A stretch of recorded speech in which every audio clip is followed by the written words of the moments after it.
I'd now like to invite up onto stage Hannah Parker.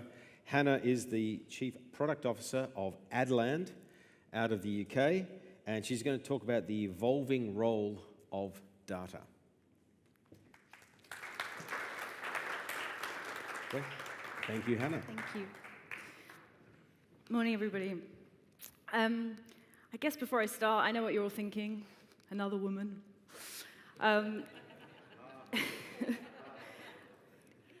On the serious note, I know it's something that Simon and the team are really trying to support, but they can't do that without all of you. So if there's one thing more that you can take away from all this great stuff this week is have a look internally when you get back and see how you can encourage a bit more diversity in your business and help the teams like Simon and everybody else showcase more great women in our industry.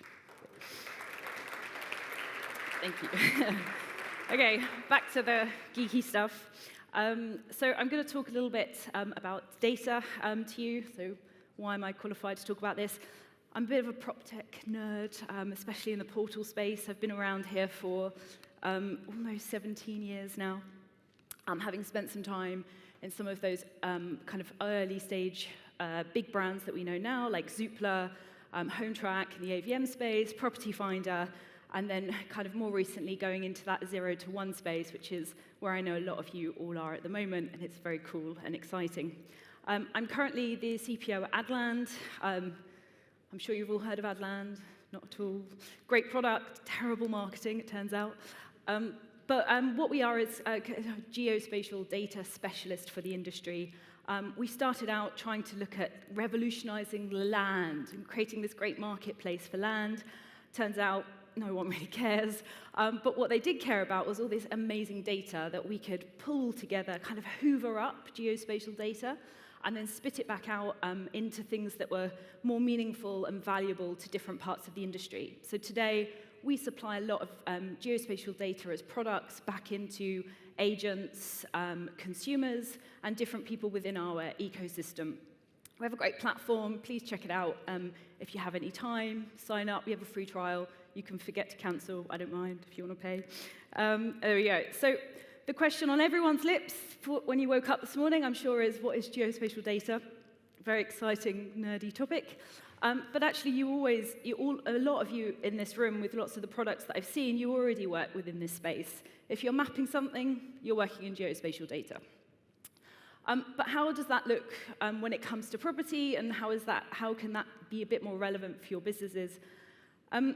We talked so much today. I've listened to some great ideas about kind of the evolution and what's happening with AI.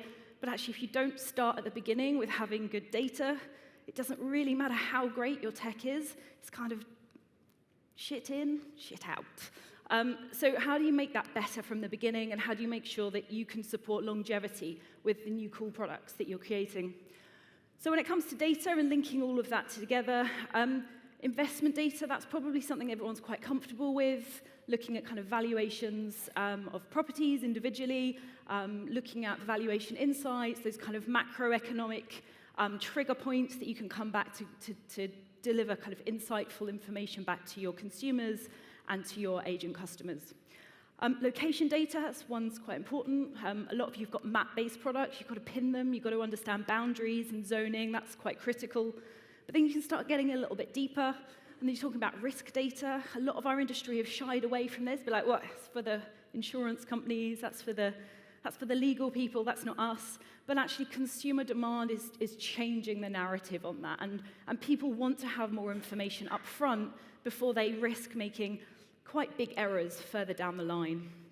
And then you've got more lifestyle and quality of life data. So, things like school locations and different amenities, jiu-jitsu classes, well, lots of things that are really important and really affect the quality of someone's life.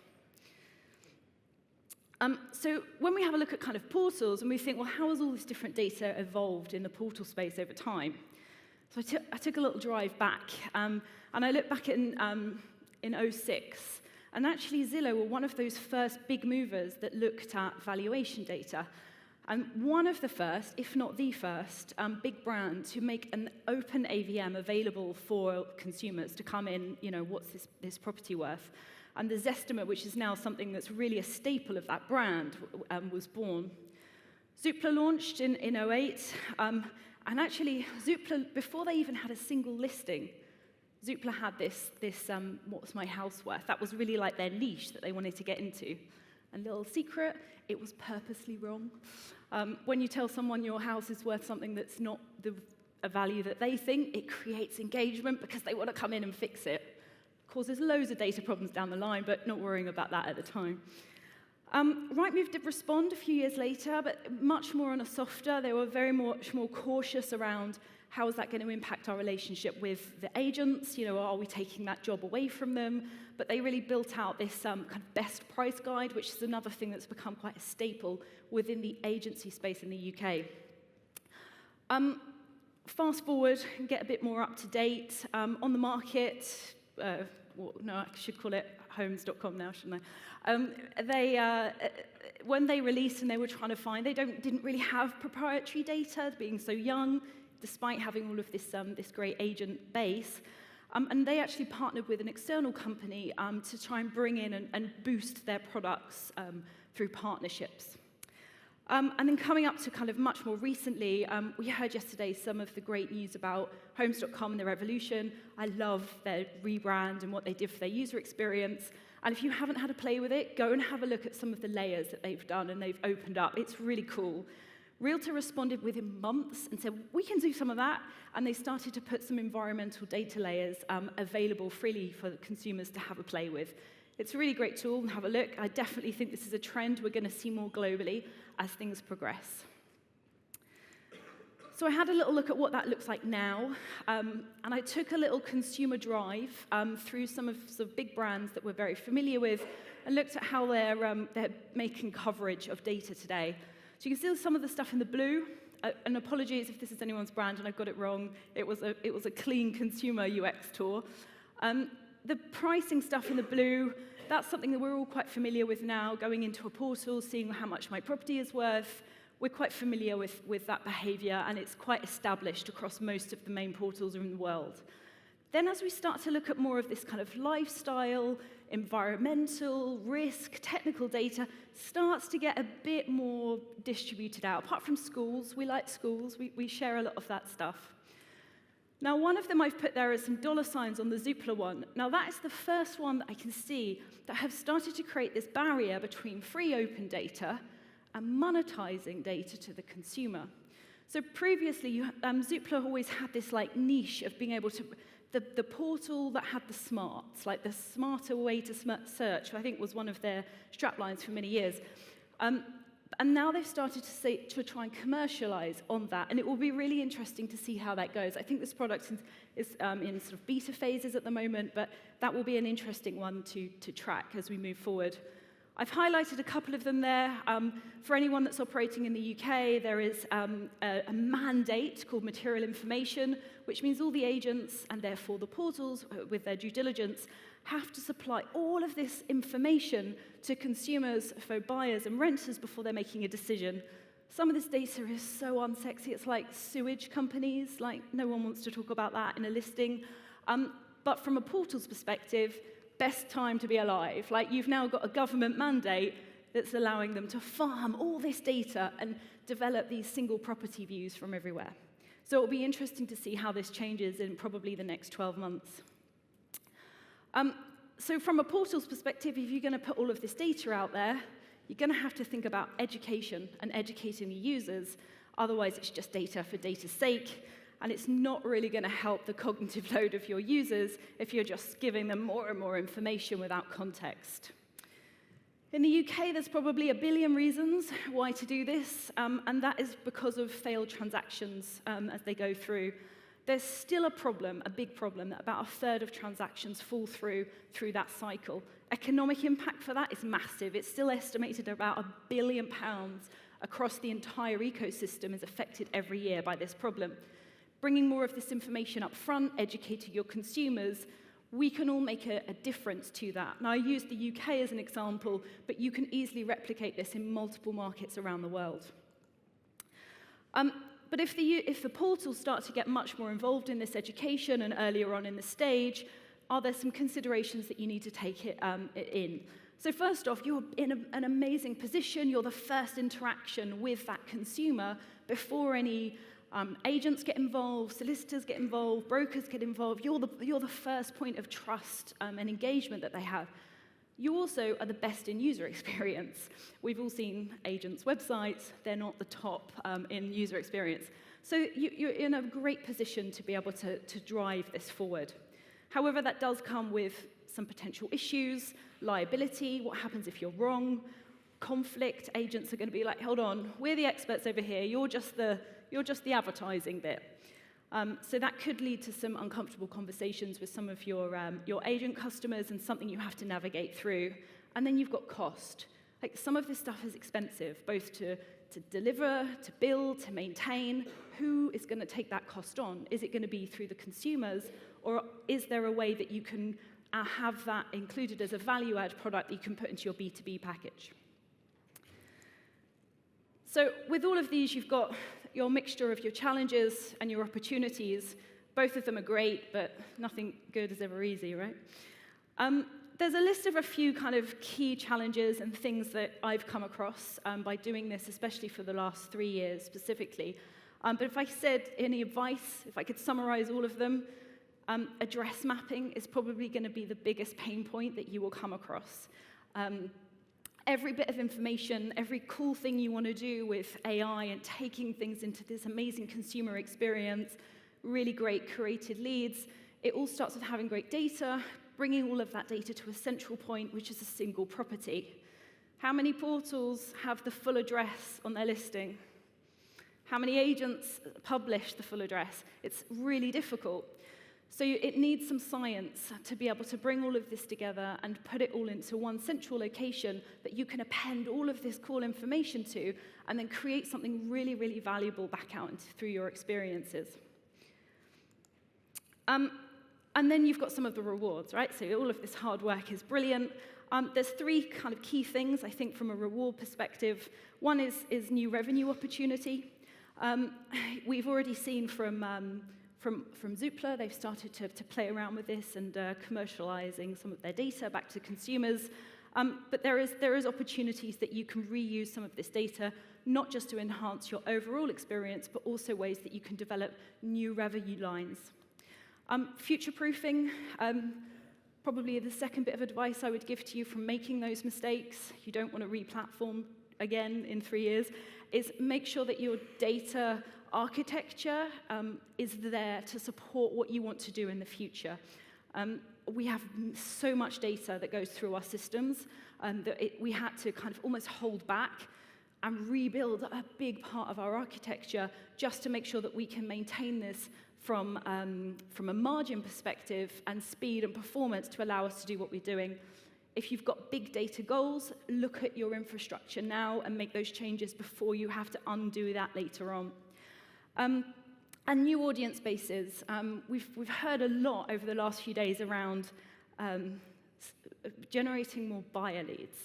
And I'm probably a bit contentious in this statement, but you know what, that's the easy one. That's really the easy one that everyone's trying to do. I'd love to have a conversation with anyone where generating buyer leads is the biggest pain point in their market. The flywheel of our whole world that we live in has to sit with keeping seller leads going, with keeping liquidity into your market, with stimulating that market. It's not just for your business, but it actually impacts the entire economic makeup of most countries. So don't just focus on the seller leads, look at new audience bases about unlocking revenue through owner term, through sellers. How do you take a dormant seller into becoming a real seller? How do you do that through data products? And a couple of takeaways, I guess, just to leave you with today before everyone jets off home this afternoon. So a big one is data accuracy.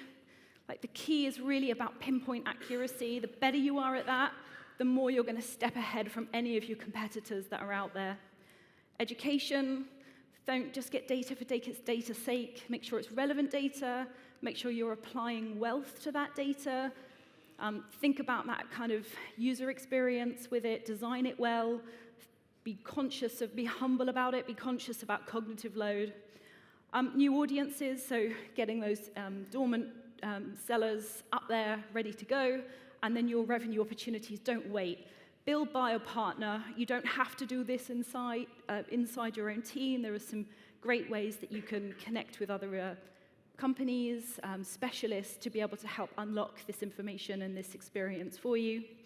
And then the last one is what I sort of mentioned already, which is around making sure your infrastructure and your team are there to support what you want to do longer term. So that's me. Thank you very much.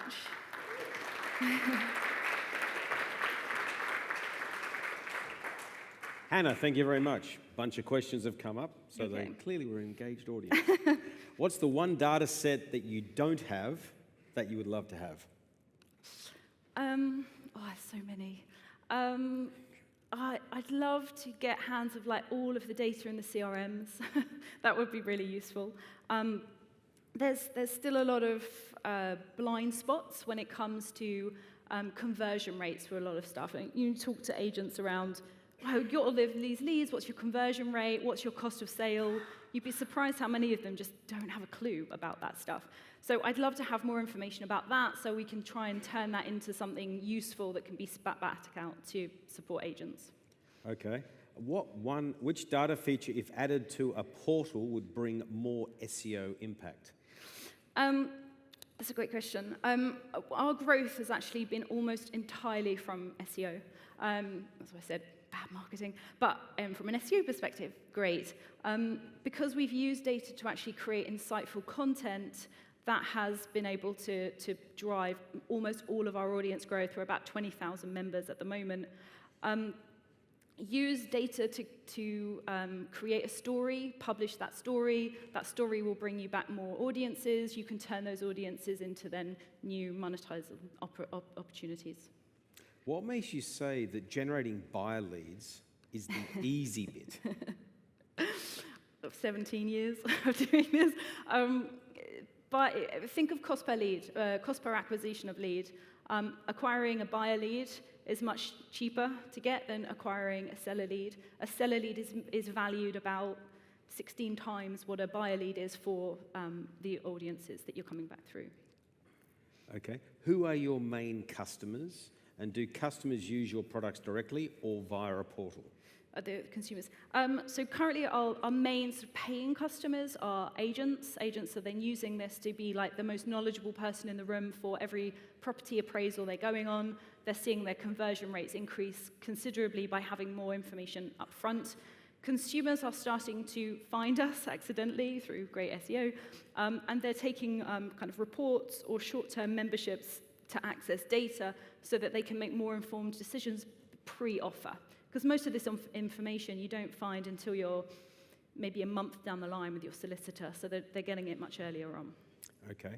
From one geek to another, this is from Harvey. What's your favorite data point that you have access to? This is like a proper nerdy to nerd question. Okay, when we started to do calculations for data to get really accurate, because we work on the actual, the full boundary of titles. When you buy a house, you're not just buying the front door, right? You're actually buying this legal whole thing. Okay. And almost every bit of information you have is just around kind of the area that you're around or a point. We actually calculate everything from point of intersect to point of intersect of your, let's say, a flood zone of the risk. When we started doing this, and I had a look at the calculations, there were so many numbers. I will be honest with you, I had to Google what that meant, and it turned out it was a quadrillion. I'd never seen a quadrillion calculations to work out the nearest to a meter intersect between the edge north point of your boundary to something that was important, like a flood zone that you needed to know. That was probably my geekiest bit. Yep, definitely nerdy. I'm going to say that. Okay. I can't get excited about the quadrillion things. Okay, is Addland pivoting from a land marketplace into a data company? Yes. Short answer. Okay. What is the most user-appreciated data made available by a platform that you've seen so far? By any platform, not just yours. I really like what Homes.com are doing in the US. I think they're really taking that lead of making more environmental data accessible for their users, for their layers. So I'd be interested to see where that goes, and if they take any of that over to the UK. Okay, and one last question, which is an interesting twist. Is there one piece of data that makes a vendor trust an agent over another? Vendors don't really trust agents.